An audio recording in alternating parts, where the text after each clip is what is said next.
Bueno, buenas noches, hermanos. Para mí es un privilegio estar esta noche aquí con ustedes, compartiendo la palabra, aunque sea a través de este medio virtual. Y bueno, también es un privilegio poder hacerlo en la iglesia de mi amado amigo, Pastor Javier Gil, al cual conozco desde hace varios años y con el cual mantengo una linda amistad, respeto bastante, admiro bastante, lo trato de imitar en su carácter, en todo lo que él es. Entonces, tengo mucha admiración por él, así que no puedo bajo ninguna circunstancia negarme a enseñar para su congregación. Así que bueno, para mí es un privilegio estar aquí con ustedes enseñando hoy. Entonces, eh, vamos a hablar un poco del gobierno civil, sus límites y sus funciones. Y como Pastor Javier dijo, la idea es que estemos atentos hasta el final, porque puede que se me malinterpreten algunas cosas que diga, a menos que escuchemos todo el material que traigo esta noche, ¿no? Posiblemente un poco más de una hora, pero bueno, estudiar el gobierno civil desde la Biblia amerita hacer siempre muchas aclaraciones, amerita hacer algunas profundizaciones, hacer algunas precisiones. Entonces esto hace que se torne un poco más extenso, y de hecho todo lo que tengo preparado es un resumen de lo que podría ser, es decir, que esta podría ser fácilmente una enseñanza de mucho tiempo, de tal vez 3, 4 horas, pero lo he resumido bastante, y creo que en una hora y pico puedo compartir con ustedes tratando de ser claro. Hay una hermana que escribió que no escucha, pero los demás me están escuchando bien. Bueno, listo. Todos me están escuchando bien. Entonces, listo. Entonces iniciamos. Antes de hablar del gobierno civil, que es el tema que nos corresponde en esta noche, debemos entender primero qué es el reino de Dios. Debemos entender primero qué es el reino de Dios, ¿no? Para poder entender qué es esta idea del gobierno civil. Vamos a dar una definición del gobierno de Dios basada en una definición que da un autor llamado Gary North. Él dice, el reino de Dios es el gobierno de Dios sobre el mundo entero.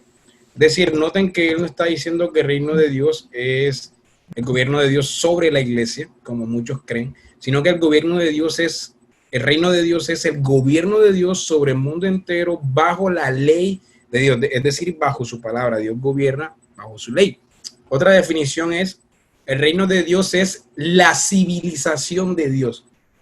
La civilización de Dios, es decir, esto abarca muchísimas cosas más que la iglesia institucional. Entonces, digamos que es el reinado de Dios sobre todas las cosas en la creación, y este reinado se va estableciendo poco a poco, si cada vez se va estableciendo más probablemente, a medida que todas las personas y todas las naciones van creyendo en Dios y van sometiendo su vida, su familia y sus países a la ley de Dios. Este reino va avanzando a medida que todas las esferas del mundo, todas las áreas del mundo, el gobierno civil, la iglesia institucional, la familia, las escuelas, las universidades, todas las esferas del mundo, el arte, son colocadas en obediencia a Dios y a su ley, incluida la economía. Así es como va avanzando el reino de Dios. Es decir, Dios no solamente llama al individuo, no solamente llama a la iglesia institucional, sino llama a todo lo que hace parte del individuo. Es decir, cuando Dios me llamó a mí, me llamó no solamente a José Ángel como un individuo espiritual, sino que llamó a José Ángel como cuerpo, la alimentación de José Ángel, llamó a mi familia, llamó a mis propiedades, llamó todo lo que, mi carrera, mi profesión, todo lo que yo soy, mis dones. Es decir, toda mi vida debe ser puesta en obediencia a Dios, porque el reino de Dios reclama la potestad o el gobierno sobre todas las cosas. Ahorita vamos a profundizar un poco más en eso y lo que algunos teólogos reformados han dicho, para que vean que mi declaración no es una declaración ahí como que en el aire, como que única, que yo la estoy proponiendo yo, no. Es una declaración que tiene bastante sustento en la teología y en la Biblia, la teología reformada y en la Biblia. Entonces, comencemos primero en la Biblia, en el Antiguo Testamento. ¿Qué es lo que el Antiguo Testamento nos dice sobre el reino de Dios? Lo que vamos a hacer ahora es hacer una teología bíblica para ver la idea del reino de Dios a lo largo de las Escrituras. Entonces, comencemos por el Antiguo Testamento. El Antiguo Testamento nos deja bien en claro que Dios es el rey de toda la creación, de todas las naciones y de todos los hombres. Eso lo pueden ver en Primera Crónicas 16:31, en Salmos 47:8, en Salmos 93:1, Salmos 96:10, Salmos 97:1, Salmos 99:1. Yo no puedo ir a todas esas citas porque si vamos a todas esas citas, como les dije, nos demoraríamos 4 horas aquí explicándolas. Así que esto es un resumen, pero nombro las citas para que ustedes las vayan guardando. Entonces su reino es sobre todos, de acuerdo al Salmo 103:19. Y a pesar de que Israel es su reino específico, su reino especial, como dice Éxodo 19:6, todo el mundo es su reino. Es decir, Israel es su reino, pero al mismo tiempo todo el mundo es su reino. De hecho, la palabra reino en casi todo el Antiguo Testamento se relaciona más con el reino de Dios sobre todo el mundo que sobre la nación específica de Israel. En los Salmos, en Isaías y en Daniel, que son los libros donde más aparece esta palabra, ustedes pueden hacer el estudio de palabra en su casa, la mayoría de las veces esta palabra hace referencia a su dominio sobre todas las cosas.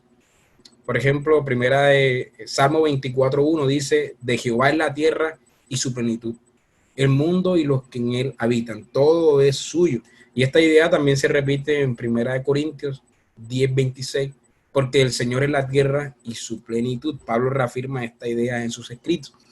Cuando entonces declaramos que el Señor gobierna, domina, ejerce señorío sobre el mundo, estamos declarando que Él ejerce su reinado sobre el mundo entero. Así que es imposible desconectar estos términos de gobierno, dominio, señorío de su reinado, porque son términos que implican señorío.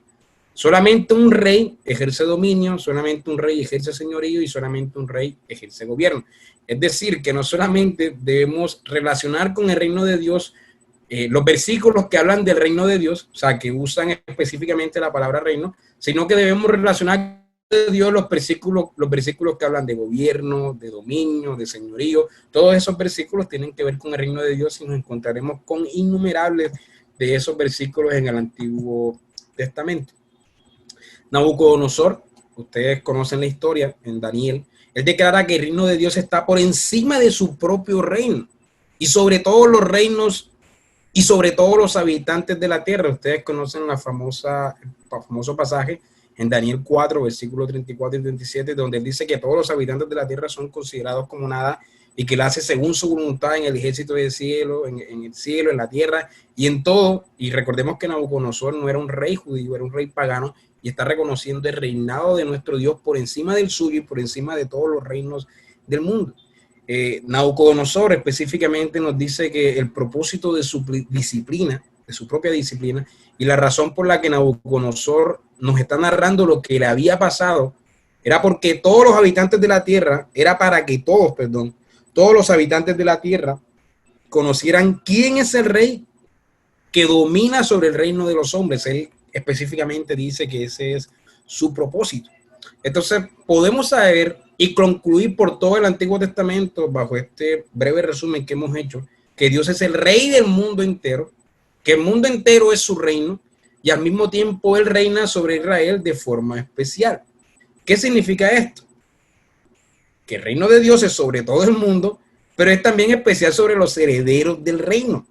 El reino a veces es descrito en su totalidad sobre todas las cosas y otras veces es descrito únicamente sobre los herederos del reino, es decir, sobre la iglesia invisible que se manifiesta visiblemente. Israel era, en la eclesiología reformada, Israel era la iglesia en el Antiguo Testamento, así que de cierta manera algunas veces se usa la palabra reino para hablar únicamente de Israel, es decir, únicamente sobre la iglesia del Antiguo Testamento, pero esto es porque se está refiriendo el término reino aquí a los herederos del reino, es decir, aquellos que van a heredar el reino, ¿sí? Aquellos que son herederos y que son activamente miembros de este reino, pero otras veces la palabra reino se usa para hablar de toda la creación, es decir, incluyendo a los herederos del reino y a los rebeldes del reino, es decir, a los impíos.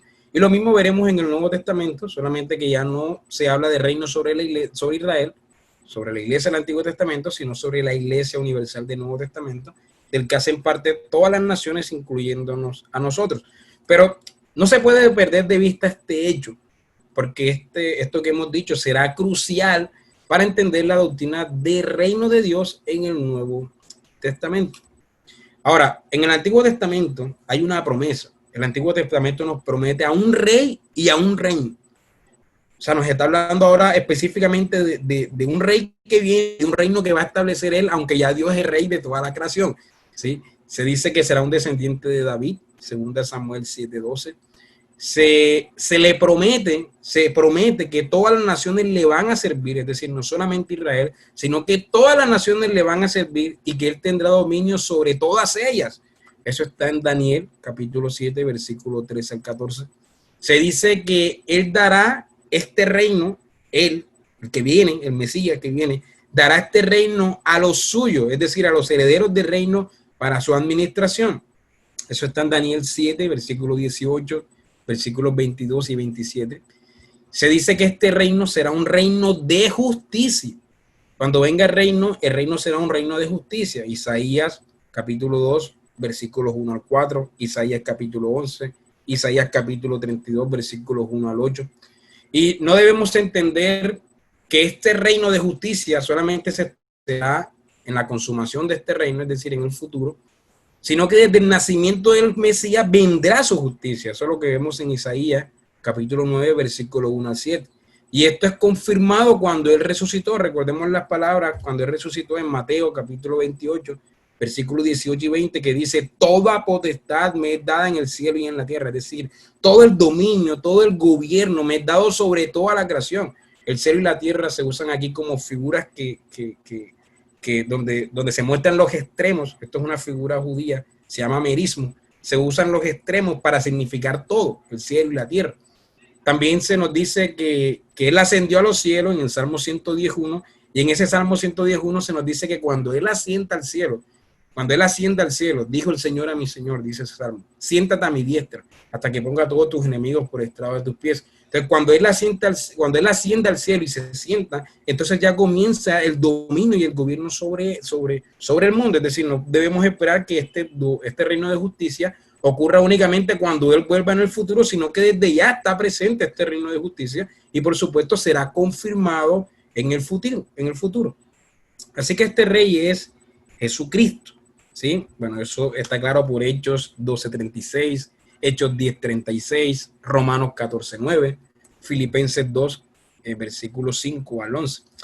Así que cuando el Nuevo Testamento nos dice que el reino se ha acercado, que son palabras específicas de Juan el Bautista y de otros, se refiere a que el reino que ha llegado, se refiere al rey, que ha llegado y al reino que él ha traído, el reino prometido de justicia, y se refiere a esta etapa del reino que ha comenzado. Entonces, todo esto está en el fondo para poder comprender la doctrina del reino de Dios en el Nuevo Testamento. En el Nuevo Testamento, el Nuevo Testamento algunas veces nos presenta el reino limitándolo a la iglesia, es decir, a los herederos del reino, igual como ocurría con el Antiguo Testamento, y otras veces lo presenta como el gobierno y el reinado de Dios sobre el mundo entero. Sobre el mundo entero. Ambas cosas no están en contradicción. Porque Cristo es el rey sobre todas las cosas y también sobre los herederos de su reino. Él es el rey sobre todas las cosas y los herederos de su reino son sus siervos fieles. En este reino sabemos que hay cizaña y hay hijos rebeldes, ¿no? Y normalmente cuando entendemos la parábola esta de la cizaña y el trigo, creemos que está haciendo referencia a la iglesia. En la iglesia hay cizaña y trigo. Pero si leemos bien la parábola, nos damos cuenta que él está hablando del mundo. O sea, el campo es el mundo, es decir, en el mundo hay cizaña y hay trigo porque hay herederos del reino y hay rebeldes, hay hijos rebeldes. Así que el reino cuenta con los herederos del reino, es decir, los suyos, y también con los rebeldes del reino, es decir, la cizaña. Y esa es precisamente la razón por la que a veces el reino se describe como abarcándolo todo, ¿sí? Porque Dios gobierna sobre todas las cosas, incluso sobre los rebeldes, y otras veces se describe solamente limitándolos a los herederos del reino, es decir, a los que recibirán el reino en su consumación cuando Él vuelva.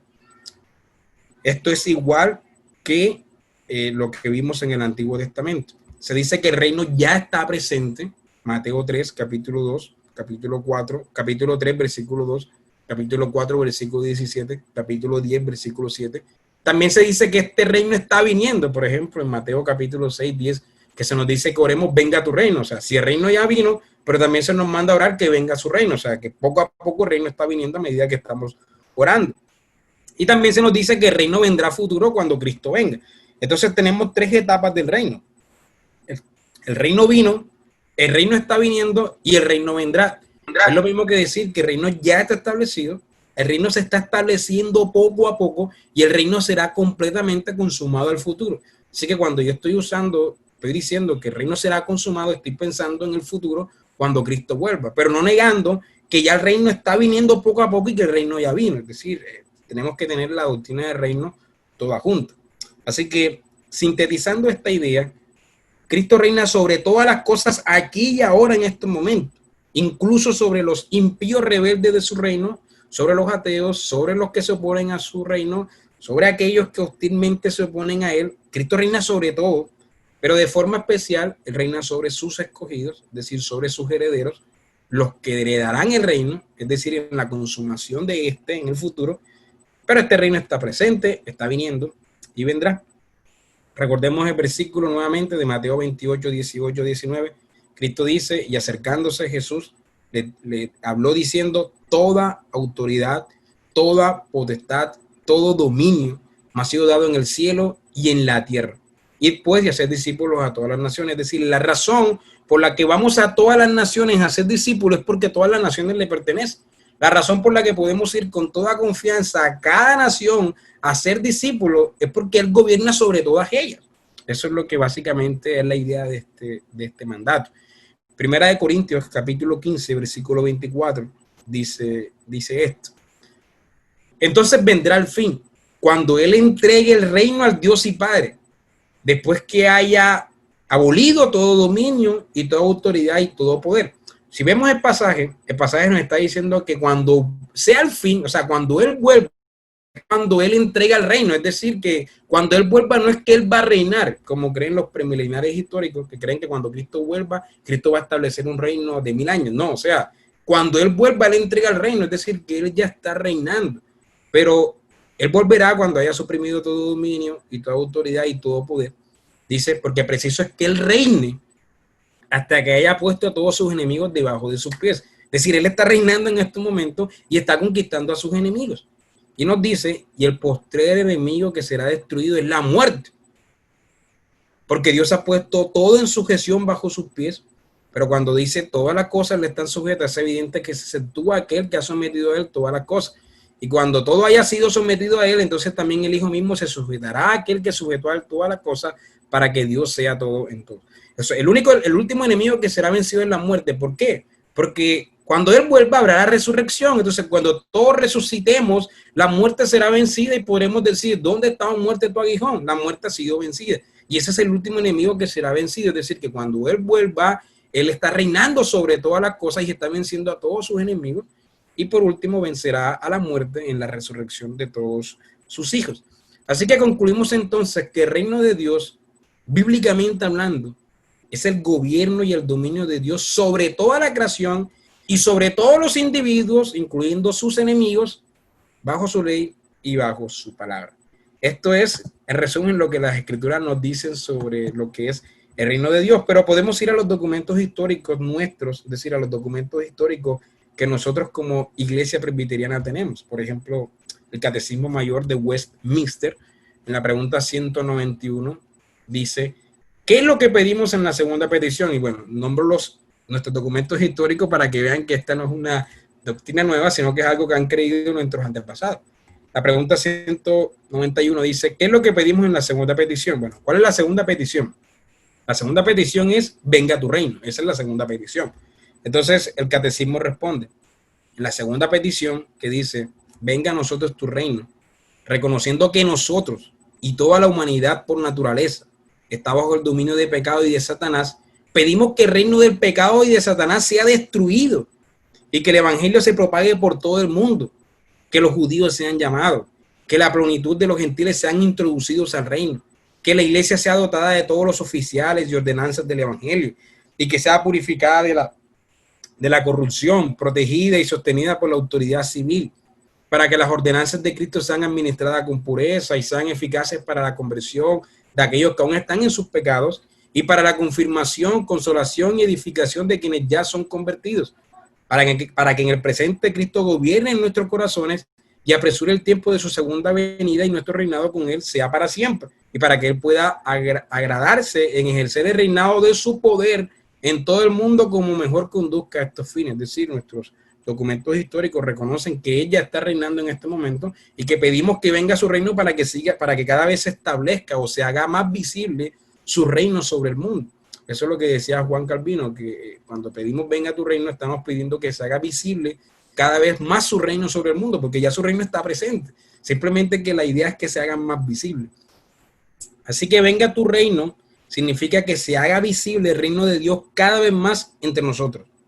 Recordemos que después de venga tu reino que viene, hágase tu voluntad en la tierra, así como se hace en el cielo. Es decir, venga tu reino es que en la tierra se haga tu voluntad tan perfectamente como se hace en el cielo. Sabemos que en el cielo se hace perfectamente la voluntad de Dios. O sea, en el cielo el reino de Dios está totalmente visible ante todo, está en obediencia a Él. Y lo que pedimos, venga tu reino, es que así como en el cielo también se haga en la tierra. El reino de Dios, por tanto, no se limita al gobierno de Dios sobre la iglesia. Porque nosotros solemos confundir estas cosas, ¿no? Solemos equiparar el reino de Dios con la iglesia, hacerlos igual y no son exactamente igual. El reino de Dios es algo mucho más amplio que la idea de iglesia, pero la iglesia hace parte del reino de Dios. Voy a citar, por último, algunos teólogos reformados que reafirman esto que yo estoy diciendo, para concluir este tema del reino de Dios y entonces pasar a lo que es el gobierno civil. El reino de Dios en los teólogos reformados, Gerardus Voss, que es uno de los reformados, teólogos que son sinónimos de ortodoxia reformada, él dice lo siguiente: reino de Dios o reino de los cielos es un concepto más amplio que el de la iglesia. De hecho, se nos presenta como la levadura que debe impregnarlo todo, como una semilla de mostaza que debe convertirse en un árbol que con sus ramas cubre toda la vida. Está claro que tal cosa no puede decirse del concepto iglesia. Hay otras esferas de la vida, además del de la iglesia, pero de ninguna de ellas puede excluirse el reino de Dios.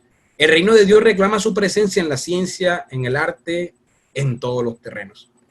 Luis Berkhoff, otro teólogo bastante reconocido, él dice: el reino de Dios está estrechamente relacionado con la iglesia, aunque no es totalmente idéntico con ella. La ciudadanía del reino es coextendida con el carácter de miembro en la iglesia indivisible. No obstante, su campo de operación, es decir, de reino, es más amplio que el de la iglesia, puesto que aspira al control de la vida en todas sus manifestaciones. Aspira al control de la vida en todas sus manifestaciones, es decir, al control de todas las esferas. William Hendricks, otro teólogo reformado, dice lo siguiente: el argumento de la parábola es que una vez que se ha puesto la levadura, el proceso de fermentación continúa hasta que toda la masa ha sido subida. Él está comentando la parábola de la levadura.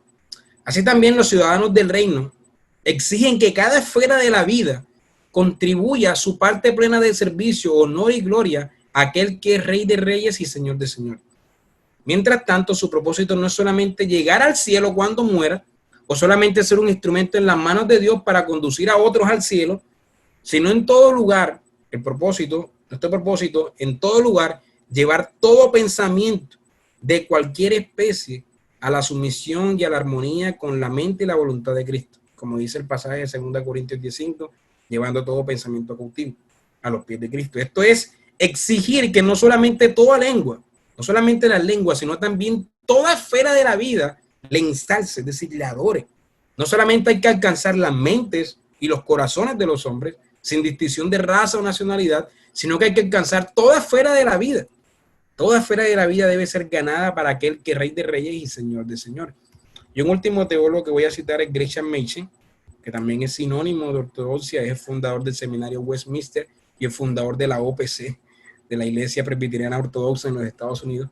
Él dice lo siguiente: el cristianismo tiene que saturar no tan solo todas las naciones, sino también todo el pensamiento humano. El cristianismo por tanto, no puede sentirse indiferente ante ninguna rama del esfuerzo humano que sea de importancia.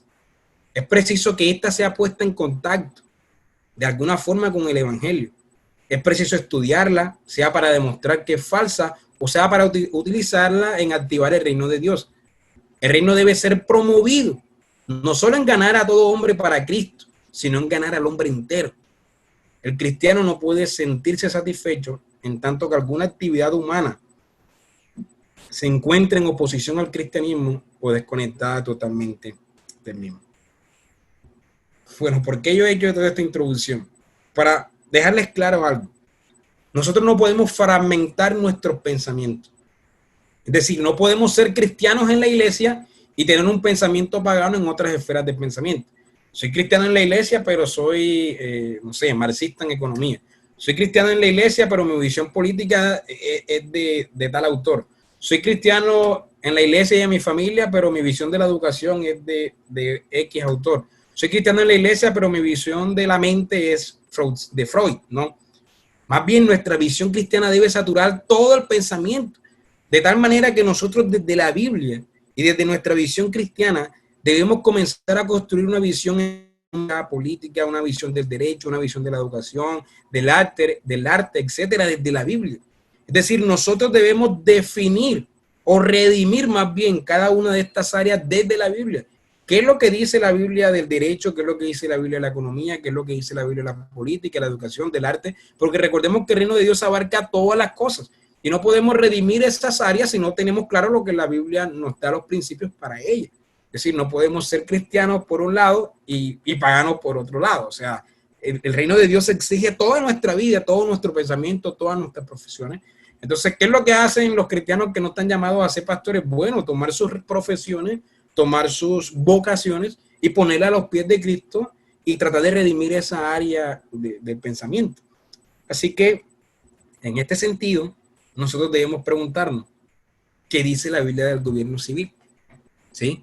Si el reino de Dios abarca todas las cosas, no debemos fragmentar nuestros pensamientos, entonces nosotros debemos tratar de entender qué es lo que dice la Biblia del gobierno civil, qué es un gobierno civil bíblico para nosotros poder también tratar de redimir el gobierno civil para Dios, para nosotros tener una visión del gobierno civil que no sea pagana, sino que surja de la Escritura. Y las Escrituras nos dicen mucho sobre este tema. Entonces, toda esta introducción para mostrar la necesidad de que debemos definir lo que es el gobierno civil basado en lo que las Escrituras dicen. Así que vamos ahora sí a una visión bíblica del gobierno civil, que este es nuestro segundo punto. Nuestro primer punto era que era ese reino de Dios y nuestro segundo punto es una visión bíblica del gobierno civil. Pero antes quiero hacer unas breves aclaraciones para que cobre más sentido lo que decimos con lo que es el gobierno civil bíblico. Bueno, noten que yo estoy usando el término gobierno civil porque es el término que usa la Escritura, es decir, yo no estoy usando el término Estado, aunque lo podemos usar como sinónimo, no lo estoy usando porque el Estado implica muchas más cosas. El Estado moderno es algo más extenso, muchísimo más grande de lo que la Escritura define como gobierno civil. El gobierno civil es algo mucho más limitado. Pero vamos a explicar eso un poco más ahora. Nosotros, en primer lugar, debemos hacer exégesis, no eisegesis. Yo creo que ustedes saben lo que es esta diferenciación, ¿no? Exégesis es extraer lo que nos dice un pasaje y eisegesis es introducir nuestros pensamientos. Entonces, en el texto, ¿no? O sea, hacer que el texto diga lo que queremos que diga y no extraer lo que el texto realmente quiere decir. En ese sentido, nosotros no podemos introducir nuestros conceptos en la Biblia, ¿sí? Y esto ocurre con el uso de las palabras. Les doy algunos ejemplos. Cuando nosotros hablamos de bautismo o del bautismo, ¿no? Este es un debate muy famoso entre los bautistas y los presbiterianos. Si el bautismo debe ser por inmersión o por aspersión. Entonces, el bautista dice, bueno, la palabra bautizo en la literatura griega significa inmersión. Por tanto, el bautismo debe ser por inmersión. Pero nosotros no podemos, nosotros debemos más bien tratar de entender qué es lo que el autor bíblico nos está diciendo con bautizo, o sea, cómo está usando él esta palabra. en vez de introducir lo que la literatura extrabíblica dice de esa palabra, es lo que el autor está diciendo de esta palabra. Entonces, igual lo mismo ocurre con teos. Por ejemplo, la palabra teos, Dios, es la palabra que usaban los griegos para referirse a todos los dioses paganos. Pero cuando los autores de la Biblia usan la palabra teos, la están usando únicamente para referirse al Elohim del Antiguo Testamento, a Jehová del Antiguo Testamento, es decir, al Dios bíblico, ¿sí? Al Trino, se están refiriendo a él. Entonces, yo no puedo ir a la Biblia y decir, bueno, es que Teo se usa para todos los dioses paganos, así que Teo se refiere a otro Dios que no es el Dios Trino. No, el autor está usando Teos para referirse al Dios Trino. Lo mismo ocurre con la palabra eclesia. La palabra eclesia tiene sus orígenes desde el Antiguo Testamento y debemos entender que, bueno, eclesia es la palabra iglesia, la palabra iglesia. Debemos entender qué es iglesia para los autores bíblicos y no introducir lo que otros dicen sobre iglesia, es decir, sobre lo que la literatura extrabíblica dice sobre iglesia. Y lo mismo ocurre con palabras como gobierno y como autoridad. Normalmente cuando nosotros leemos las escrituras y leemos la palabra gobierno, por ejemplo, Romanos 13, que nos dice que nos sometamos a la autoridad, etcétera, a los gobiernos. Cuando nosotros leemos ahí, nosotros introducimos nuestra visión de gobierno. Lo que nosotros creemos que es el gobierno. Entonces justificamos cualquier clase de gobierno antibíblico diciendo, no, pero es que la Biblia dice que hay que someternos al gobierno. Pero ¿qué es el gobierno en la escritura? No introducir nuestro concepto de gobierno, sino extraer qué es el gobierno en la escritura. Y lo mismo con la autoridad. No introducir nuestro concepto de autoridad, sino extraer qué es la autoridad en la escritura. O sea, qué dice la escritura o a qué hace referencia ella con autoridad. Entonces, esto es lo que marcará la diferencia entre hacer exégesis, es decir, entre introducir nuestro pensamiento en el texto, introducir nuestro concepto de gobierno, introducir nuestro concepto de autoridad, o hacer exégesis, extraer lo que la Biblia dice del gobierno y extraer lo que la Biblia dice de la autoridad, es decir, construir nuestros conceptos de gobierno y de autoridad basado en la que la escritura dice, y eso en cierta medida es lo que yo espero hacer en esta noche. En segundo lugar, bueno, cuando leemos ahí, ¿no? Estamos introduciendo nuestro concepto de gobierno civil con el que crecimos, ¿sí? Entonces nosotros leemos la Biblia introduciendo nuestro concepto de gobierno civil, pero debemos más bien esperar que la Biblia nos arroje luz sobre lo que son las funciones y los límites del gobierno civil. Hacer exégesis nuevamente y no exégesis. Doy algunos ejemplos. Nosotros hemos crecido, o por lo menos yo cuando estuve en el colegio y en la universidad, se me enseñó muchas veces que el gobierno, que el Estado, más bien, posee tres funciones, ¿no? ¿Cuáles son esas tres funciones? Legislativo, judicial, ejecutivo.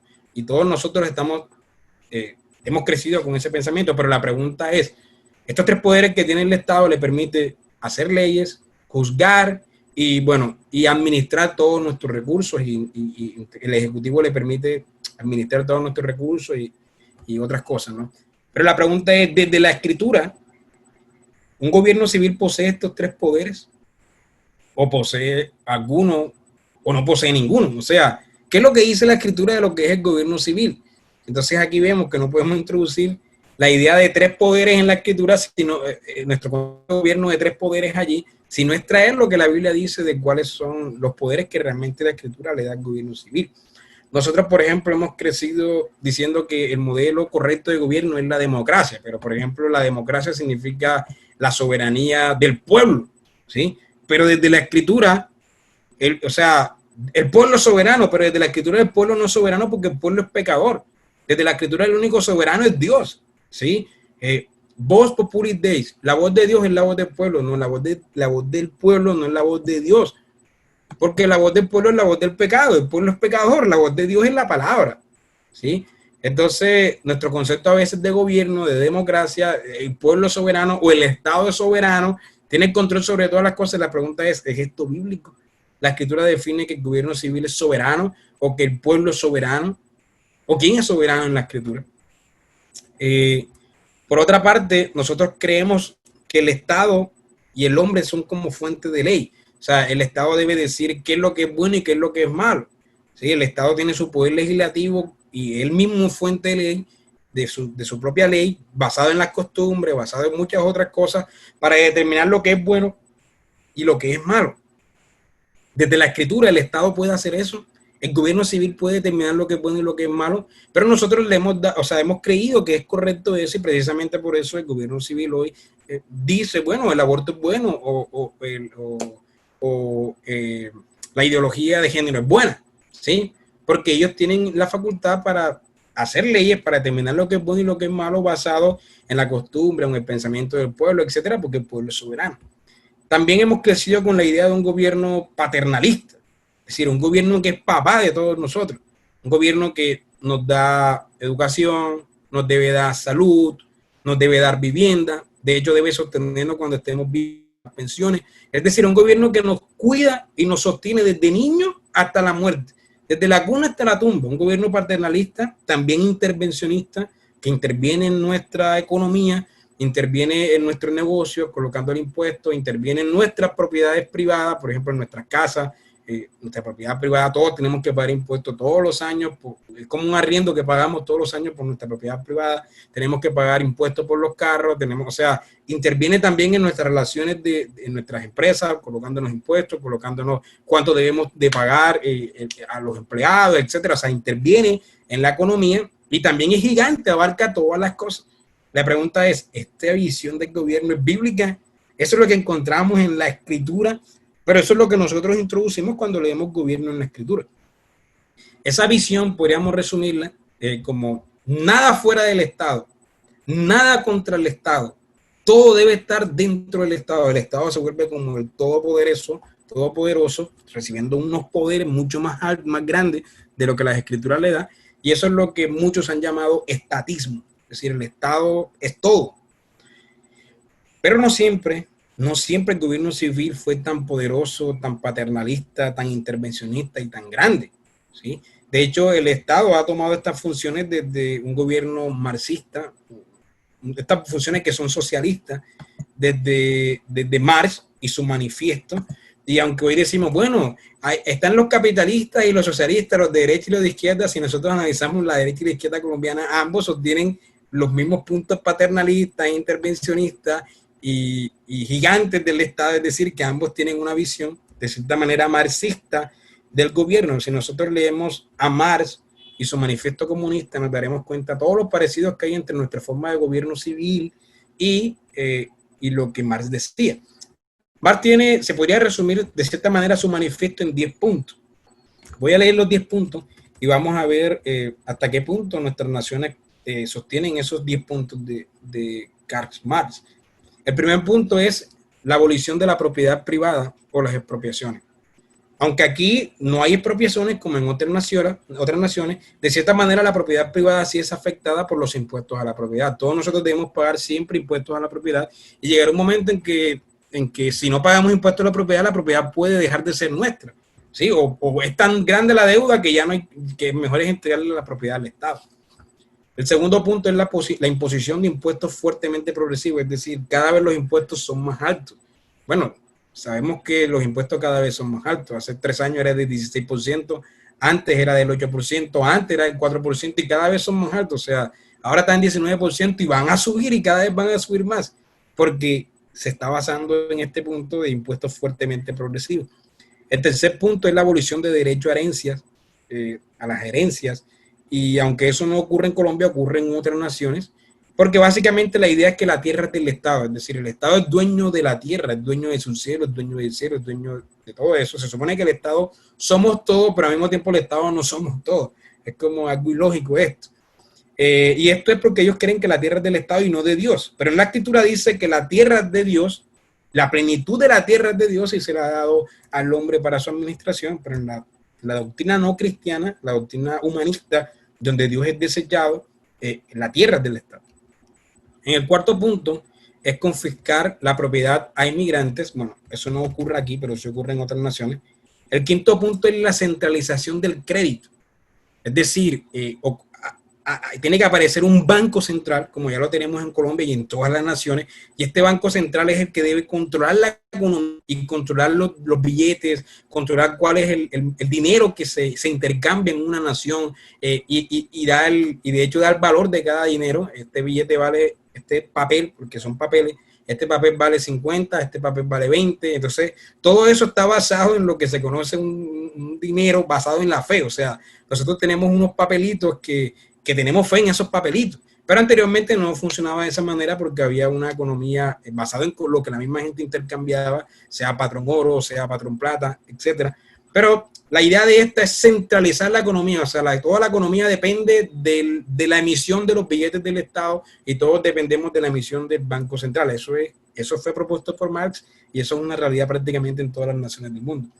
El sexto punto es la centralización de los medios de comunicación y transporte. Bueno, no sé si en Cali, pero aquí en Cartagena ya hay un medio de transporte que es del Estado, que es el medio de transporte central, y sé que muchas también hay, porque el Estado va de cierta manera a controlar todos los medios de transporte, todos los medios de comunicación, y de hecho las personas piden que el Estado haga eso, que el Estado tome el control de eso porque el Estado es todopoderoso. El séptimo punto es la multiplicación de las fábricas nacionales. Cada vez deben haber más fábricas nacionales, deben haber más instrumentos de producción, deben haber mejoras a la propiedad agraria.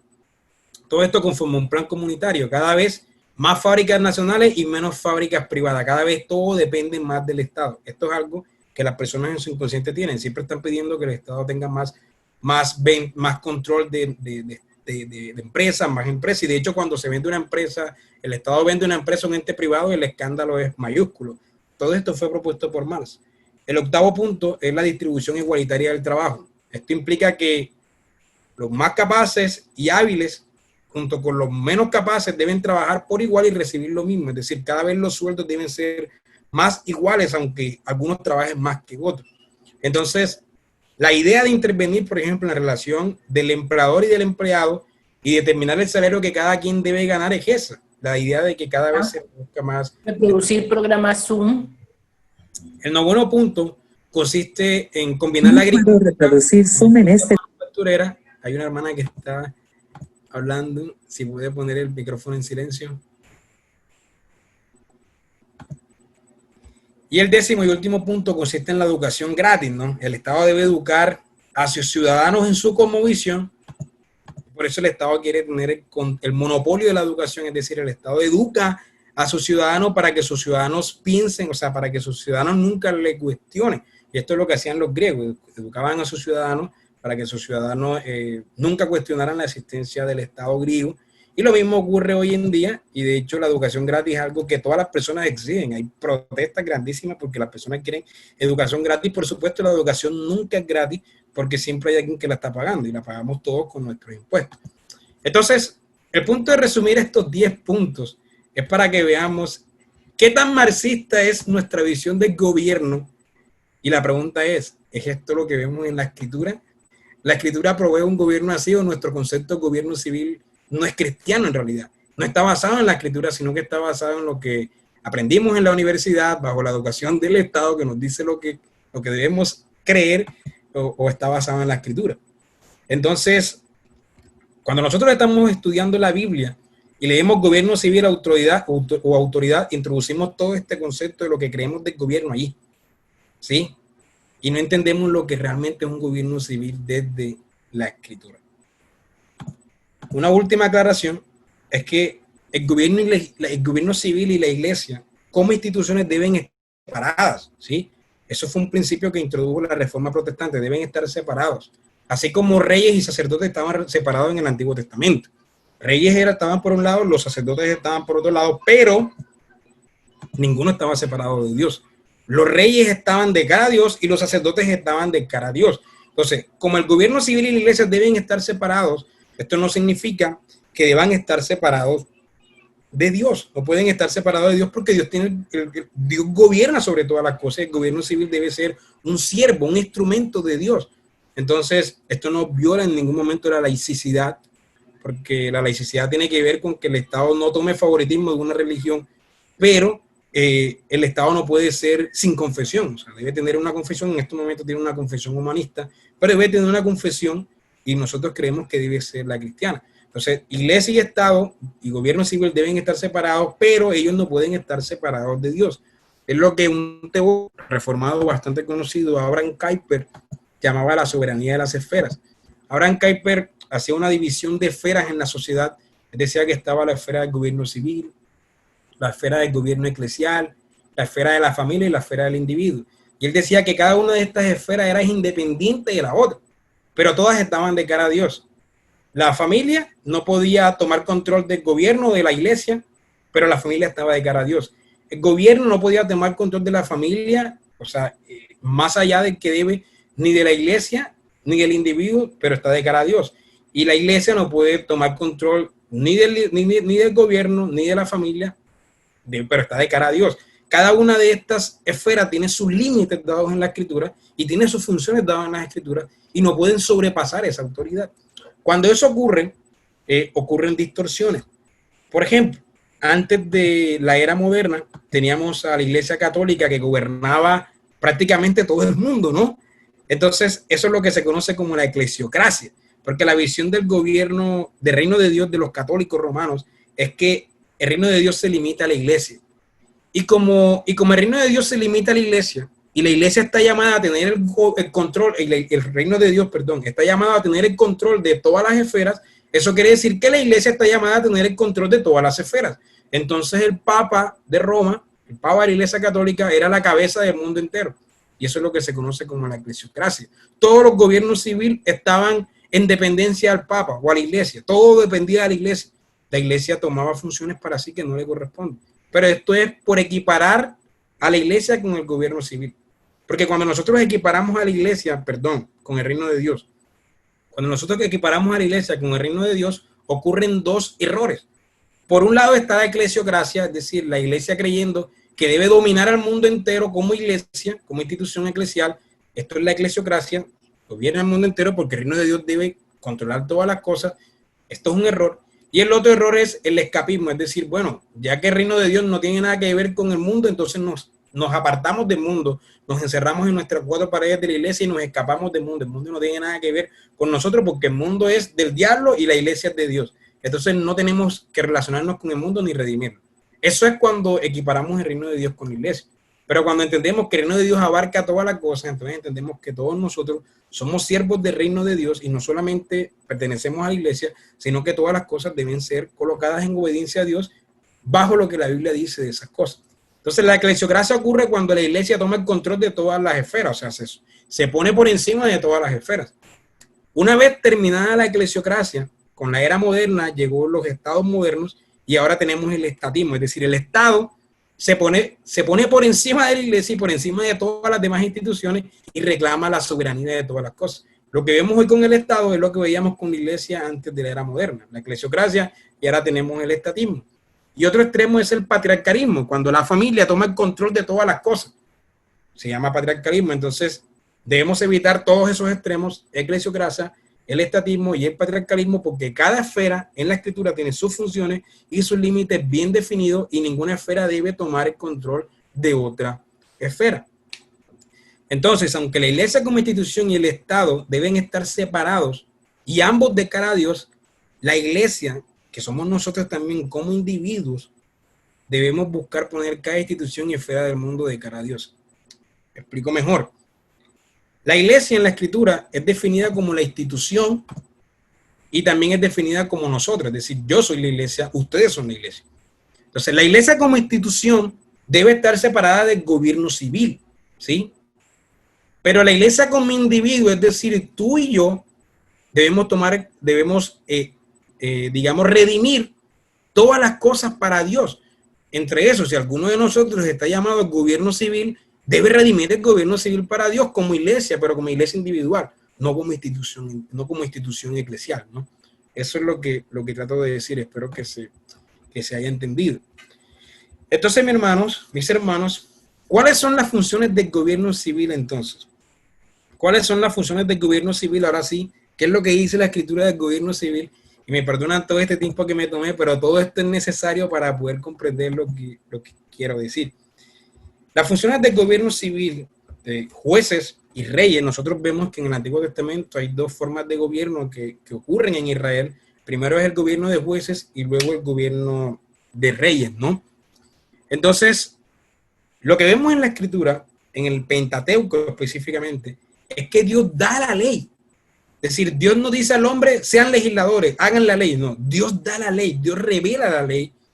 y Dios levanta jueces. ¿Cuál era la función de estos jueces? Bueno, la función de estos jueces era juzgar entre individuo e individuo.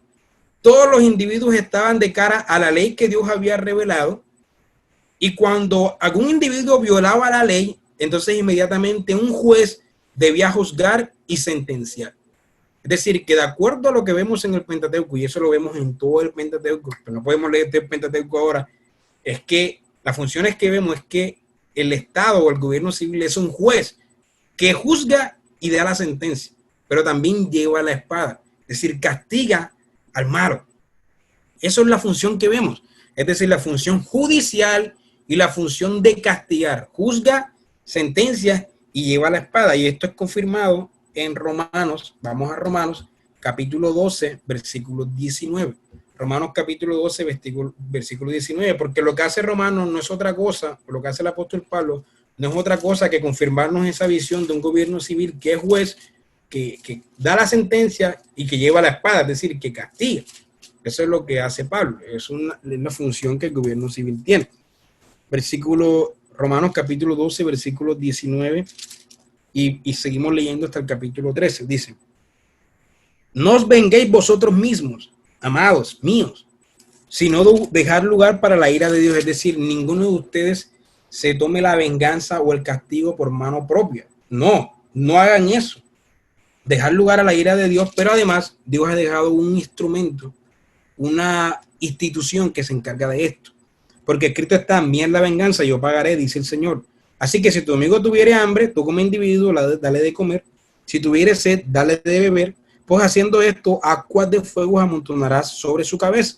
No seas vencido de lo malo, sino vence con el bien al mal. Eso es lo que debe hacer el individuo. Pero ¿qué es lo que debe hacer el gobierno civil? Capítulo 13, versículo 1. Sométase toda persona a las autoridades superiores, porque no hay autoridad sino de parte de Dios, y las que hay por Dios han sido establecidas. De modo que quien se opone a la autoridad, a lo establecido por Dios resiste, y los que resisten acarrean condenación para sí mismos, porque los magistrados no están para infundir temor al que hace el bien, sino a ¿qué? Al malo.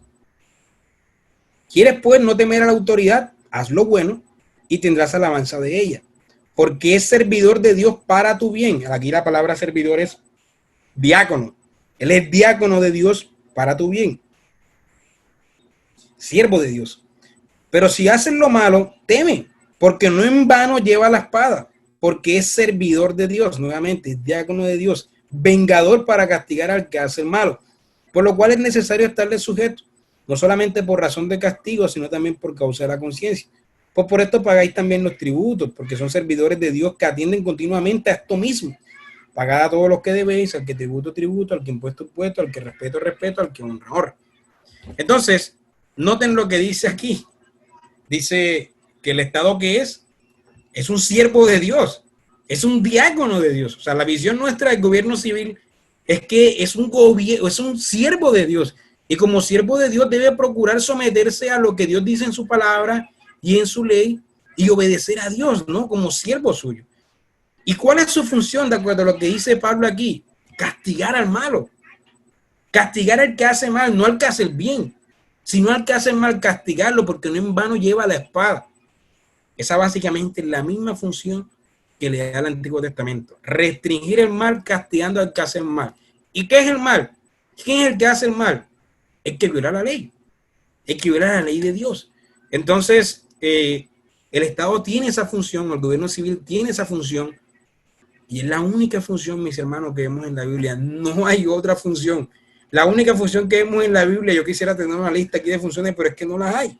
En la Escritura es la única función que vemos del gobierno civil que Dios ha revelado, porque por supuesto vemos gobiernos tiranos que se nos narran que son gobiernos tiranos, que son gobiernos que no fueron, que no son basados en la ley de Dios, tienen otras funciones, pero el gobierno que Dios ha revelado es un gobierno para juzgar.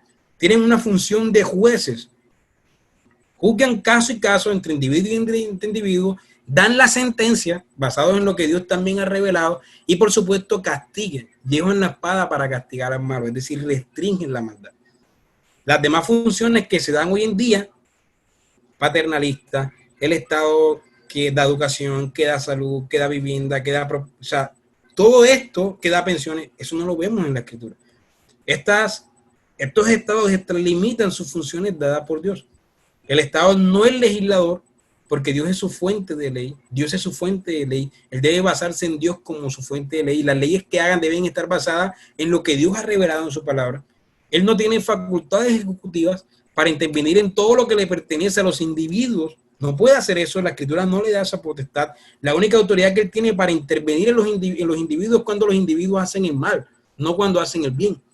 No tiene funciones paternales, no tiene por qué distribuir la riqueza, no tiene por qué dar salud a todas las personas, no tiene por qué dar salud, educación gratis a todas las personas, no tiene por qué dar vivienda. Para hacer esto se requiere un Estado mucho más grande, un Estado con mucho poder, como el que tenemos hoy, para poder hacer todas estas funciones, pero no es eso lo que vemos en la Escritura. Así que esa fue la labor del gobierno civil, la función del gobierno civil de acuerdo a lo que vemos en la Escritura y la que siempre tuvo en la iglesia, y es lo que veremos constantemente en los reyes del Antiguo Testamento, aunque alguno que otro sobrepase su autoridad, ¿sí? Pero es la única función que vemos. Ahora, también vemos un gobierno de reyes, pero el rey básicamente era un juez, ¿sí? El rey no era alguien que tenía unas autoridades, unas funciones mucho más grandes, unas funciones de dar todo lo que sea hoy día, o esas funciones paternalistas, un estado gigante, no, sino que el rey era un juez. Podemos ir a Deuteronomio capítulo 17, que es donde se nos está hablando un poco de cuando el pueblo pide un rey, para ver quién era un rey de acuerdo a la Escritura, o qué debía hacer el rey, cuáles eran sus funciones dadas por Dios. Deuteronomio capítulo 17, versículo 14. Dice: cuando hayas entrado en la tierra que Jehová tu Dios te da, y tomes posesión de ella y la habites, y digas: pondré un rey sobre mí, como todas las demás naciones que están a mis alrededores. Notemos algo. Dios no está diciendo que deben tener un gobierno de reyes. Dios no está diciendo, bueno, establezcamos un gobierno de reyes, yo establezco un gobierno de reyes. No, Dios está diciendo, cuando ustedes entren a la tierra, y entonces ustedes pidan rey, porque Dios estableció un gobierno de jueces. Pero dice, cuando ustedes entren a la tierra y pidan rey, dirán, como todas las demás naciones que están a mis alrededores. Es decir, ellos quieren un rey porque todas las demás naciones tienen un rey. Ellos quieren parecerse a todas las demás naciones, así como igual como nosotros. Queremos parecernos a otras naciones, a todas las demás naciones, ¿no? Pero lo que debía hacer Israel era ser luz del mundo, no quererse parecer al mundo. Pero es lo que estaba pasando aquí. Pondré un rey sobre mí, dirán ellos, como todas las demás naciones que están a mis alrededores. Y dice, ciertamente pondrás por rey sobre al que Jehová tu Dios escogiere. Pero de entre tus hermanos pondrá rey sobre ti. Deberá ser de entre tus hermanos. Y de hecho aquí hay un principio de las naciones modernas de que el rey debe ser de esa nación, ¿no? No pondrá sobre ti a hombre extranjero que no sea tu hermano, pero él no aumentará para sí caballos, es decir, no aumentará su poder. No tendrá más caballos de los que debe para tener mucho poder, porque después va a tener más poder que el pueblo y va a someter al pueblo a sus caprichos.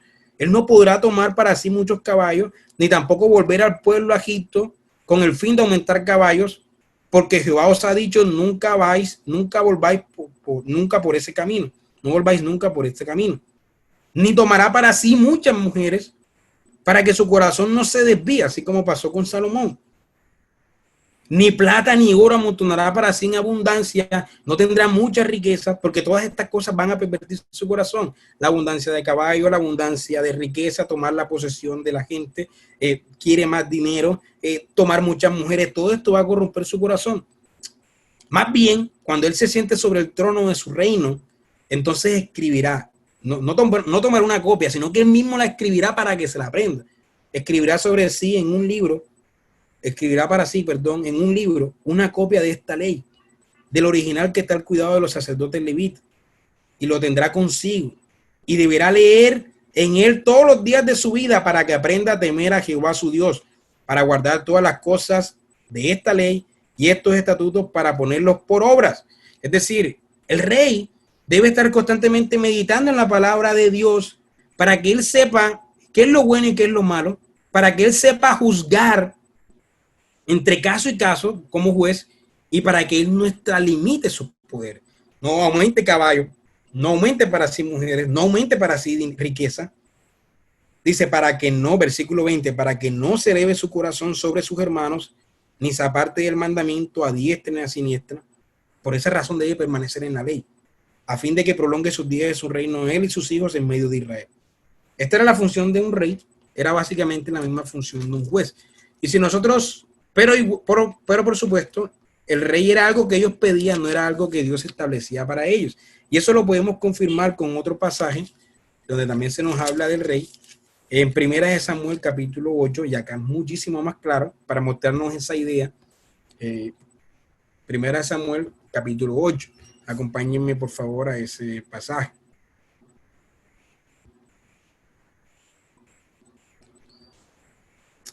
Aconteció que habiendo Samuel envejecido, puso a sus hijos por jueces sobre Israel. Y el nombre de su hijo primogénito fue Joel, y el nombre de segundo Abías. Y eran jueces en Berseba. Pero no anduvieron los hijos por los caminos de su padre. Antes se volvieron tras la avaricia, dejándose sobornar y pervirtiendo el derecho. Entonces todos los ancianos de Israel se juntaron y vinieron a Ramá para ver a Samuel y les dijeron: he aquí tú has envejecido y tus hijos no andan en tus caminos. Por tanto, ellos no dijeron: danos más jueces, cámbianos de jueces, sino que dijeron: constitúyenos ahora un rey que nos juzgue. ¿Cuál era la función de este rey? Juzgar, ser juez, que nos juzgue, como tienen todas las demás naciones. Pero aquí está el problema. Ellos no quieren ser como Dios quiere que ellos sean, sino que ellos quieren parecerse a todas las demás naciones. Como las demás naciones tienen un rey, nosotros también queremos un rey que nos juzgue, por supuesto, que sea juez, pero queremos que sea un rey. Y dice el versículo 6, pero no agradó a Samuel esta palabra que dijeron: danos un rey que nos juzgue. Y Samuel oró a Jehová, y dijo Jehová a Samuel: oye la voz del pueblo en todo lo que te digan, porque no te han desechado a ti, sino a mí me han desechado para que no reine sobre ellos. Es decir, cuando ellos pidieron un rey, ellos estaban diciendo: no queremos no nos basta con el reinado de Dios, no queremos el reinado de Dios, queremos un rey como todas las demás naciones, porque los reyes en esa época eran la fuente de la ley. De cierta manera, los reyes eran una especie de dioses que decidían lo que era bueno, lo que era malo, que servían como fuentes de ley. Y eso es lo que ellos estaban buscando, un rey como todas las demás naciones. Pero esto, de acuerdo a nuestra Biblia, era desechar a Dios como su rey. Versículo 8. Conforme a todas las obras que han hecho desde el día que los saqué de Egipto hasta hoy, dejándome a mí y sirviendo a dioses ajenos, así hacen hoy contigo. Ahora pues oye su voz, mas protesta solemnemente contra ellos. Muéstrales cómo les tratará el rey que reinará sobre ellos. Noten que aunque Dios permite este gobierno de reyes, y Dios en Samuel lo permitió, en Deuteronomio, dice: ustedes algún día van a pedir este gobierno de reyes, así que lo voy a permitir. Aunque Dios lo permite, no es de su agrado, pero este rey, por supuesto, debía tener funciones de acuerdo a Deuteronomio. Pero aquí se nos van a dar las sanciones las consecuencias que van a ocurrir por pedir un rey. Versículo 10. Y refirió Samuel todas las palabras de Jehová al pueblo que le había pedido rey. Dijo pues: así hará el rey que reinará sobre vosotros. Tomará vuestros hijos y los pondrá en sus carros y en su gente de a caballo para que corran delante de su carro. Es decir, él tomará a la gente y las hará parte de su ejército. Es decir, agrandará su poder. Eso es lo que va a pasar con los reyes. Y nombrarán para sí jefes de miles y jefes de 50, los a sí mismo a quedar en sus campos y siguen sus mies, y a que hagan sus armas de guerra, y a quedar en sus campos y siguen sus mieses, y a que hagan sus armas de guerra y los pertrechos de sus carros. Tomará también a vuestras hijas para que sean perfumadoras, cocineras y amasadoras. Asimismo tomará lo mejor de vuestras tierras, de vuestras viñas y de vuestros olivares, y los dará a sus siervos. Diezmará vuestro grano y vuestra viña para dar a sus oficiales y a sus siervos. Tomará vuestros siervos y vuestras siervas, vuestros jóvenes y vuestros asnos, y con ellos hará sus obras. Diezmará también vuestros rebaños y seréis sus siervos. Y clamaréis aquel día a causa de vuestro rey que os habéis elegido, mas Jehová no os responderá en aquel día. Pero el pueblo no quiso oír la voz de Samuel y dijo: no, sino que habrá rey sobre nosotros. Y nosotros seremos también como todas las naciones. Y nuestro rey nos gobernará y saldrá delante de nosotros y hará nuestras guerras. Y oyó Samuel todas estas palabras del pueblo y las refirió en oídos de Jehová, y Jehová dijo a Samuel, oye su voz y pon rey sobre ellos.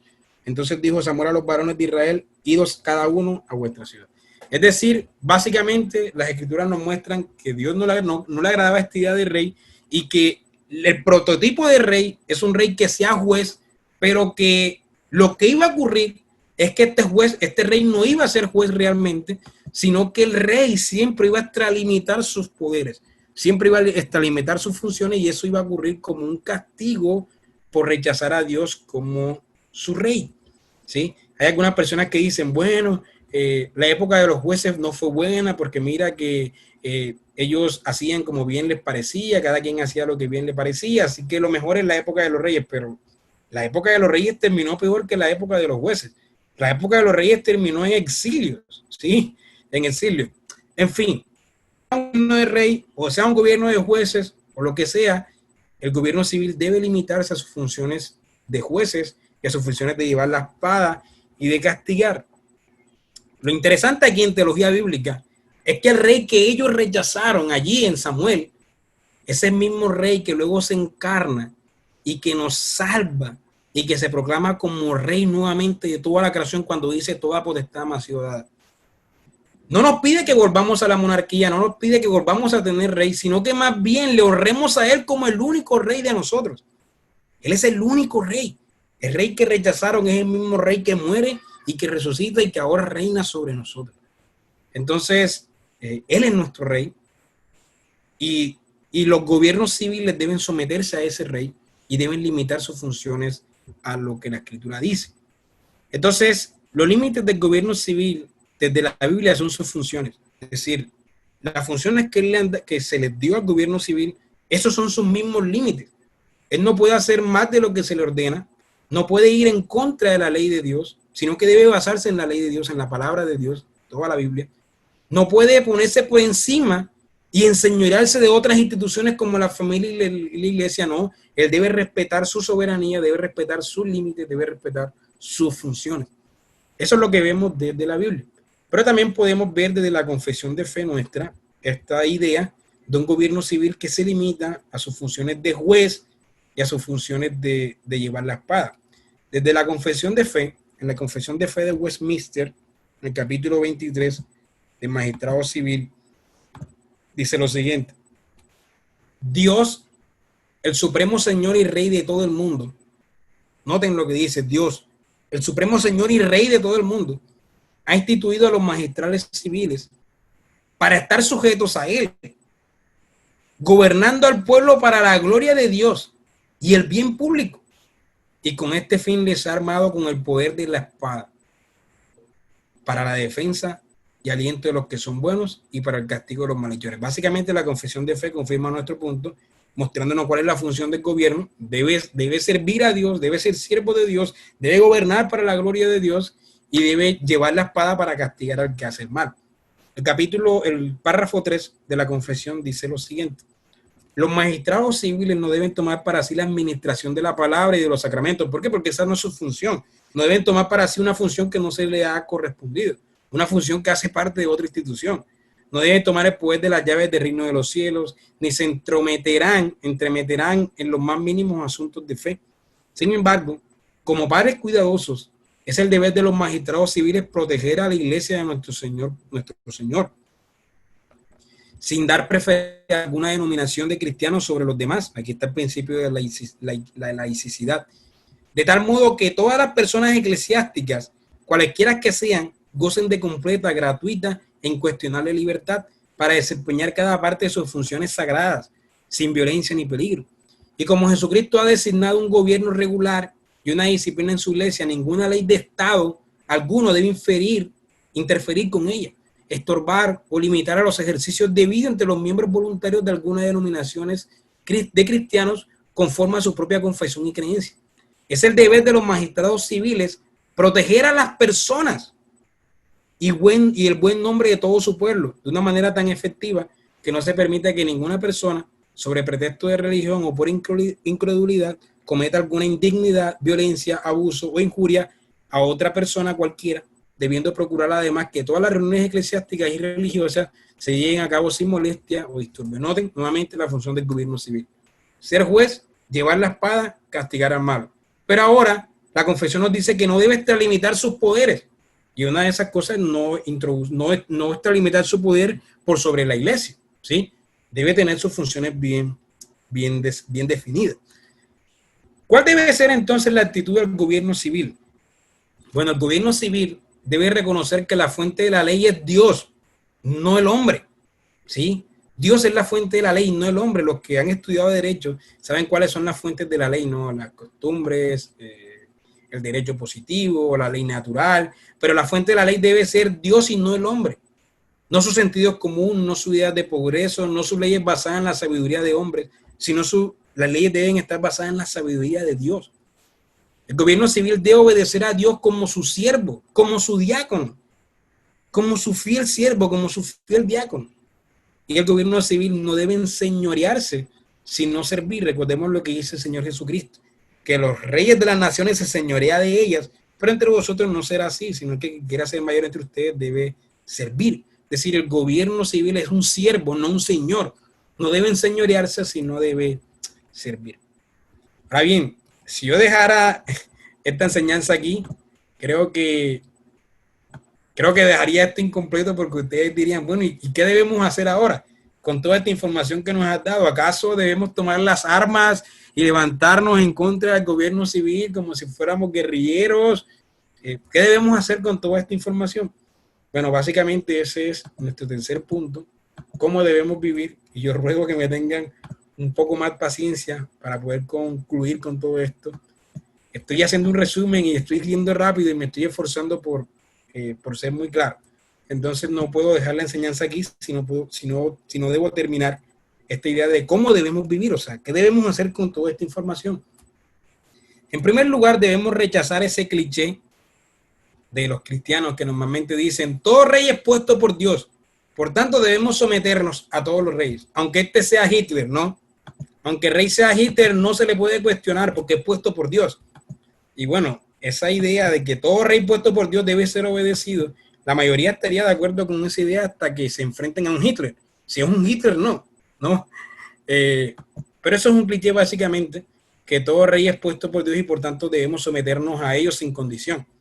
No es tan fácil como ese cliché que de entrada busca callar toda la opinión contraria. No es tan fácil como eso. En primer lugar, porque confunde la voluntad revelada con la decretada. Voy a explicar mejor esto. El que dice esto confunde la voluntad revelada con la decretada. Voy a explicarlo con un ejemplo acá propio. Si yo mañana peco, no sé, caigo en fornicación, en adulterio más bien, ¿estaba decretado por Dios o no estaba decretado por Dios? Es decir, estaba decretado por Dios, no se sale de su decreto. Si yo peco, eso no se sale de su decreto. Dios sabía de antemano que eso iba a ocurrir. Pero yo no puedo decir, bueno, caí en adulterio, pero eso estaba decretado por Dios. Sí, o sea, Dios lo decretó, así que yo caí en adulterio, ¿sí? Eso sería un hipercalvinismo absurdo. Yo no puedo justificar mi pecado porque estaba en el decreto de Dios. No, porque Dios ha revelado su palabra y me ha dicho que el adulterio es malo. Entonces yo tengo la voluntad revelada de Dios, donde Dios me dice qué es lo bueno y qué es lo malo. ¿Sí? Dios me dice qué es lo bueno y qué es lo malo. Esa es la voluntad revelada. Una cosa es el decreto, que ocurren cosas que no están, o sea, no hacen parte de la voluntad revelada, pero yo no puedo guiarme por el decreto que nadie conoce. Yo me guío por la voluntad revelada. La voluntad revelada me dice que yo he cometido un pecado, he caído en adulterio y no puedo justificar mi pecado diciendo, bueno, estaba decretado. Pero básicamente eso es lo mismo que hacen aquellos que dicen que todo rey es puesto por Dios porque estaba decretado por Dios. O sea, tenemos la voluntad revelada de Dios para decirnos qué es un gobierno civil bíblico, qué es un rey bíblico, qué es un juez bíblico, cuáles son sus límites, cuáles son sus funciones, y eso es claro para nosotros. Por supuesto, todo rey, todo presidente hoy en día, todo rey de la historia, ninguno se ha salido del gobierno de Dios, ninguno se ha salido del decreto de Dios. Eso es algo que tiene que ver con su decreto.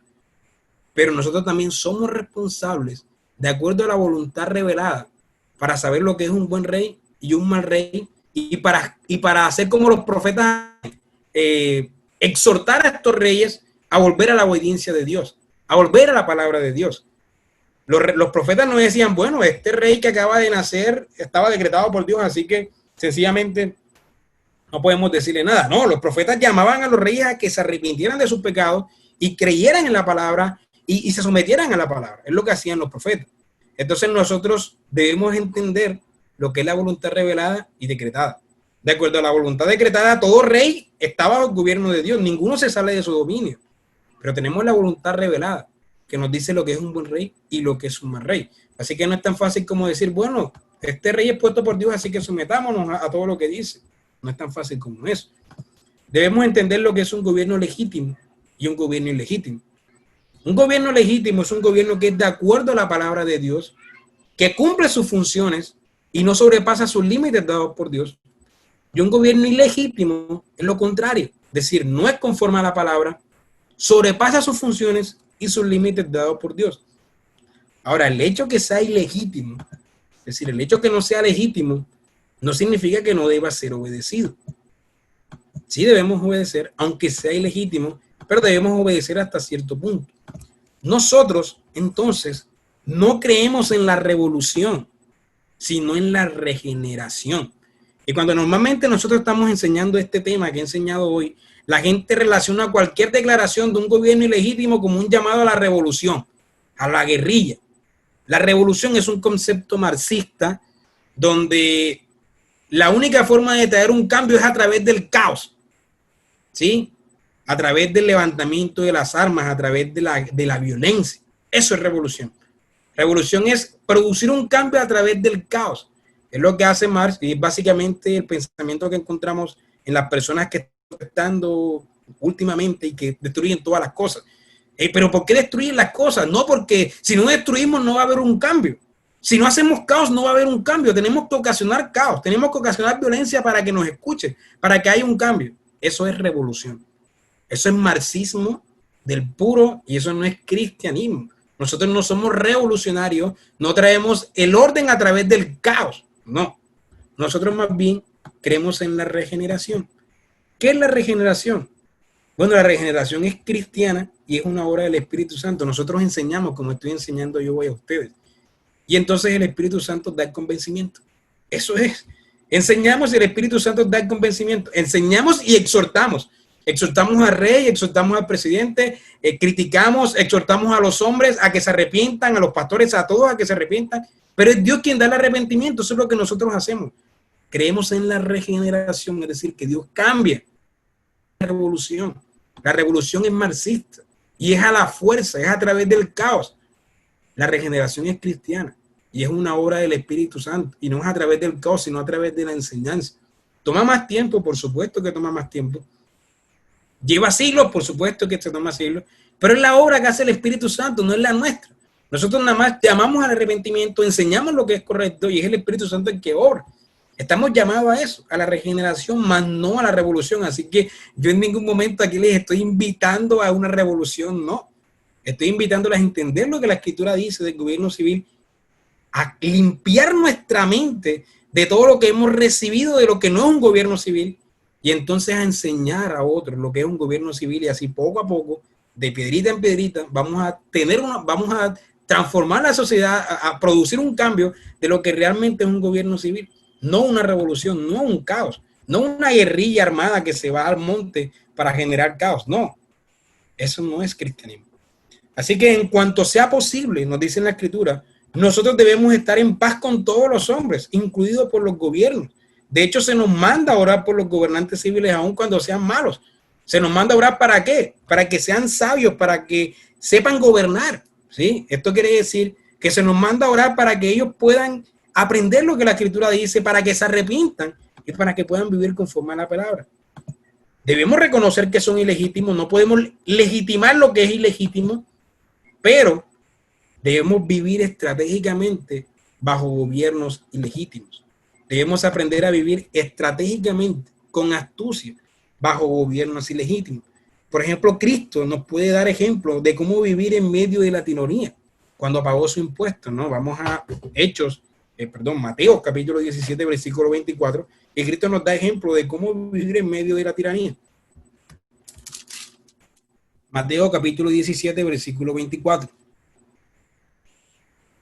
Cuando llegaron a Capernaum, vinieron a Pedro los que cobraban las 2 dracmas y le dijeron, es decir, los impuestos, le dijeron, vuestro maestro no paga las 2 dracmas.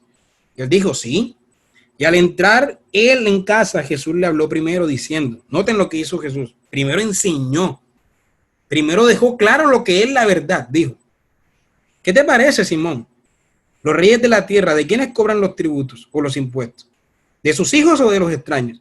Pero le respondió, de los extraños. Jesús le dijo, luego los hijos están exentos. Noten lo que ha hecho Jesucristo aquí, nos ha enseñado que él no debería pagar impuestos, ¿sí? No debe hacerlo, es hijo, ¿sí? Está enseñando, su discípulo entiende. Pero Jesucristo es estratégico, si no paga los impuestos, lo van a llevar preso o no va a poder realizar la obra que ha venido a cumplir. Entonces él dice, sin embargo, para no ofenderles, y la palabra ofenderles aquí es no ser piedra de tropiezo, para no ser piedra de tropiezo, ve al mar y echa el anzuelo y el primer pez que saques, tómalo y al abrirle la boca y harás un estatero. Tómalo y dáselo por mí y por ti. Jesucristo enseña que no debería estar pagando impuestos, pero sin embargo, para no ofender, para poder realizar su ministerio, para no recibir un castigo que no debe, él vive estratégicamente y decide pagar los impuestos. Esta es la actitud que deberíamos todos nosotros tener. Otro cliché, por ejemplo, dad al César lo que es del César. Eso significa que deberíamos darle todo lo que el César nos pida. No, espérate un momento. ¿Qué es lo que es del César? ¿Y qué es lo que es de Dios? Jesucristo dice, dad al César lo que es del César y a Dios lo que es de Dios. Bueno, antes de saber qué es lo que se le da al César, tenemos que determinar qué es del César. Y antes de saber qué es lo que se le da a Dios, tenemos que determinar qué es lo que se le da a Dios. Del César, por supuesto, era esa moneda que tenía su nombre, que tenía su inscripción. Eso es del César. Esa moneda que estaba pidiendo, ese dinero que él ha centralizado para sí y ha dado ciertas monedas con su imagen y las ha reproducido por todo el imperio. Ese dinero es suyo, pero de Dios es todas las cosas. Nosotros tenemos la imagen de Dios. Yo tengo la imagen de Dios. Ustedes tienen la imagen de Dios. Nuestros hijos son de Dios. Todos nosotros somos de Dios. Entonces, lo que le vamos a dar al César es lo que es del César, no lo que es de Dios. Y de Dios son todas las cosas. Entonces, ese es un cliché que también tenemos que desechar. También tenemos la actitud de José, de Daniel, etcétera, que nos enseñan a cómo vivir en gobiernos tiranos, ¿sí? Obedientes a Dios, pero viviendo estratégicamente para un fin mayor.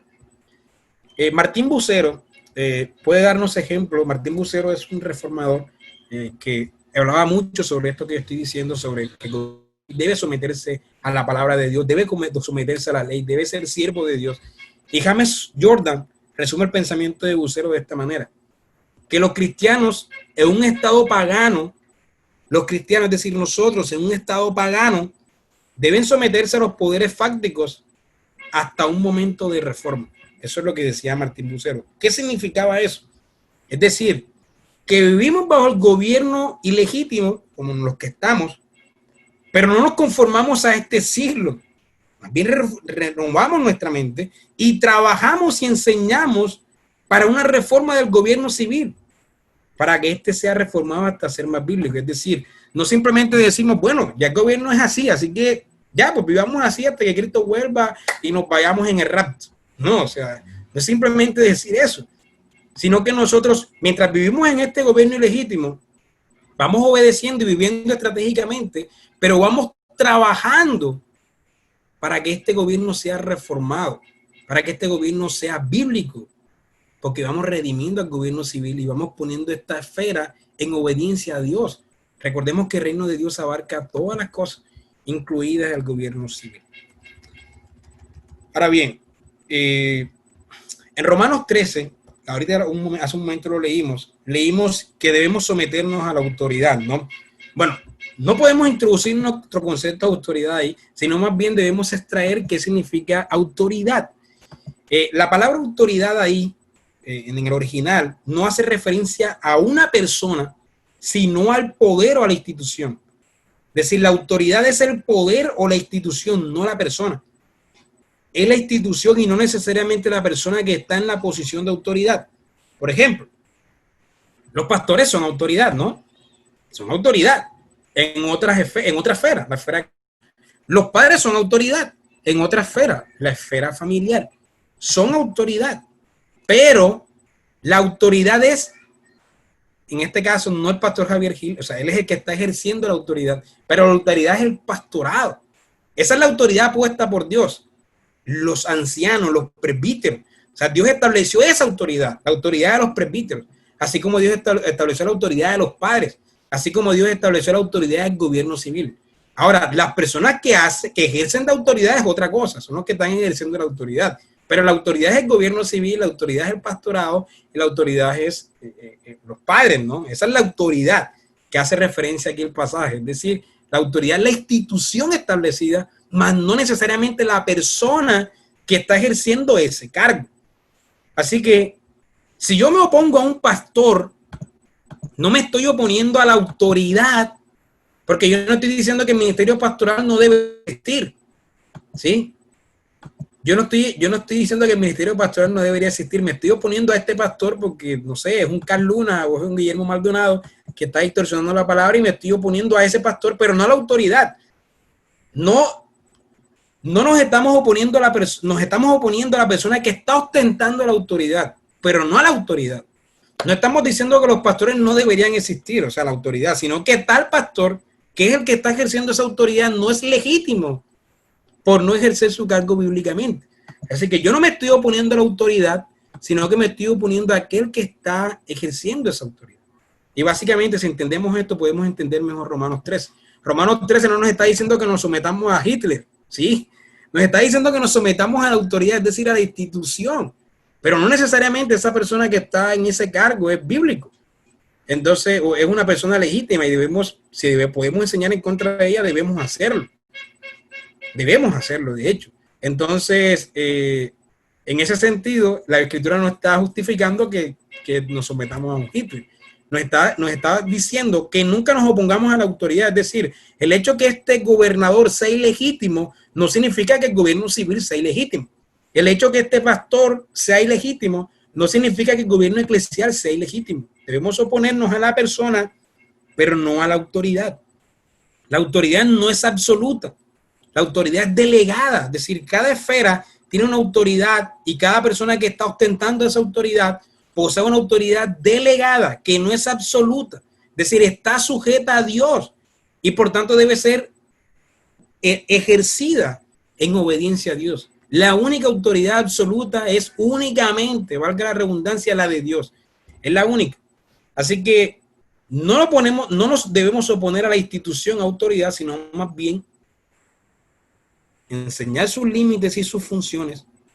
Les llamamos a retomar sus deberes para con Dios y podemos oponernos a quienes están en la autoridad, pero no a la autoridad, ¿sí? Nos oponemos a ciertas personas que están ostentando ese cargo de autoridad, pero no a la autoridad que fue establecida por Dios, es decir, a la institución. Así que debe haber libertad en los cristianos para decidir qué hacer en casos específicos ante un gobierno que excede sus funciones y reduce la libertad de las demás instituciones, es decir, iglesia, familia, individuo, educación, empresas, etc. Debe haber libertad entre los cristianos para decidir eso, porque debemos vivir estratégicamente, sí, como yo he dicho, pero dependiendo de la situación, y cada situación es específica, cada situación hay que analizarla, no puedo dar un principio que abarca todo, solamente debo decir, debemos vivir estratégicamente. Pero dependiendo de la situación en la que nos encontremos, debemos decidir qué hacer. Por ejemplo, los apóstoles, en ciertos momentos, tuvieron que desobedecer a las autoridades abiertamente, ¿sí?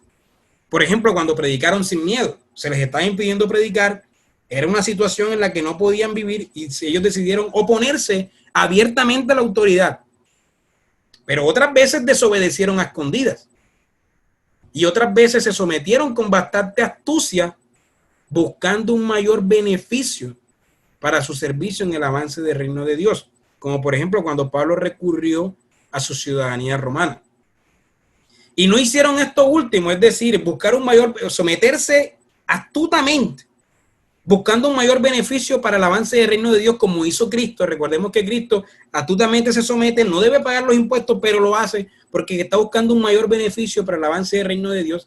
No hicieron eso último porque afirmaran que X gobernador tuviese X poder. Si él tiene el poder dado por Dios para limitar mis libertades o extralimitar sus funciones propias dadas por Dios. No, nunca justificaron eso.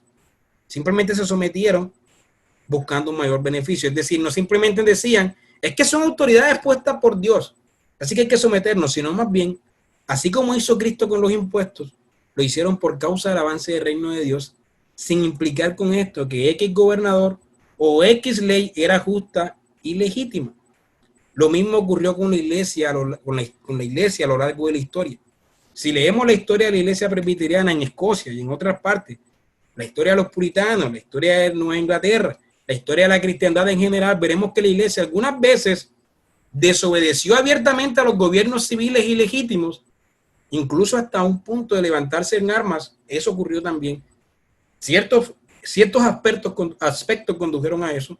Otras veces desobedecieron en secreto y otras veces desobedecieron astutamente y estratégicamente y otras veces obedecieron astutamente y estratégicamente buscando un beneficio mayor para el avance del reino de Dios.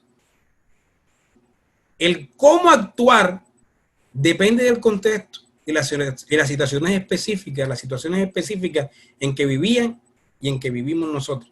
Entonces nosotros tenemos tres opciones: desobedecer abiertamente, desobedecer en secreto y obedecer astutamente y estratégicamente buscando un beneficio mayor para el avance del reino de Dios. Y estas tres cosas o tres actitudes se pueden tomar dependiendo de cuál es el contexto, y debemos hacerlo con mucha sabiduría, orando a Dios primero, pero también respetando a los cristianos que hacen esto. Desobedecer en secreto no es desobedecer a Dios, porque de hecho se desobedece en secreto una institución para obedecer a Dios. Es lo que hacen, por ejemplo, los cristianos en China, que se tienen que reunir a escondidas en cuevas. Ellos desobedecen en secreto al Estado, pero ellos no están desobedeciendo a Dios. Debemos temer más en desobedecer a Dios que en desobedecer a los hombres. Entonces, para esto se requiere mucha sabiduría, hay que orar a Dios, pero estas son tres actitudes que frecuentemente se vieron en la iglesia. Y nuestra actitud debe ser, en este contexto específico en el que vivimos, debe ser la de obedecer astutamente y estratégicamente, buscando un beneficio mayor para el reino de Dios, pero trabajando para reformar al gobierno civil. En otros aspectos de pronto es posible obedecer en secreto y de pronto en otras situaciones es posible obedecer abiertamente. Entonces todo eso es relativo a cada situación específica y cada situación específica debe ser analizada y el creyente o las iglesias y las familias deben orar a Dios y pedir sabiduría para saber cómo actuar en cada situación específica. Entonces, mis hermanos, ese es el fin de mi enseñanza. Bueno, me demoré más de una hora y media, pero todo esto es un resumen. No había otra forma de resumir más todo esto que he dicho sin mantener la claridad. Un resumen más de esto es de pronto crear malos entendidos y no entender todo el punto, no entender todo lo que se quiere decir. Entonces, ese es el fin de la enseñanza. Orémosle al Señor para que aplique esto en nuestras vidas. Señor, te damos gracias por todo lo que hemos aprendido hoy. Te pedimos, Señor, que es mucha información, que tú nos permitas guardar lo que podamos, atesorarlo, comprenderlo, aclarar nuestras dudas, que nos permitas de pronto repetir estas enseñanzas cuando podamos para tener más claridad, pero que tú apliques esta enseñanza en nuestras vidas y que nos permitas vivir obedientemente a ti y enseñando, Señor, la regeneración, buscando la regeneración y la transformación de los gobiernos civiles para que se sometan a ti, con sus límites y con sus funciones y con una actitud de servicio y de diácono hacia contigo, Señor, y para el bien del pueblo. Te pedimos todo esto en el nombre de tu Hijo Jesucristo. Amén.